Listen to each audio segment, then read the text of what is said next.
សួរលោកគ្រូថ្ងៃនេះខ្ញុំមកអានមេរៀនទី10មេរៀនទី10សមាជិកគ្រួសារខ្ញុំអំណានចូលអានអត្ថបទខាងក្រោមរួចឆ្លើយនឹងសំណួរគ្រួសារខ្ញុំមានសមាជិកច្រើននាក់ហើយម្នាក់មានភារកិច្ចរៀងខ្លួនជីដូនជីតាខ្ញុំនៅផ្ទះថែទាំងចៅពុកម៉ែខ្ញុំនឹងមាន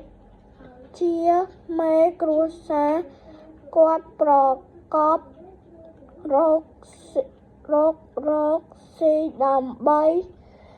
ផ្គត់ផ្គង់ជីវភាពគ្រួសា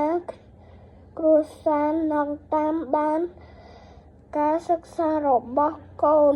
មីងរបស់ខ្ញុំក៏ទៅធ្វើការដូច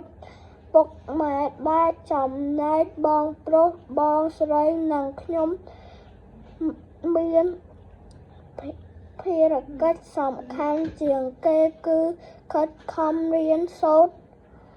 ដើម្បីមានអនាគតល្អ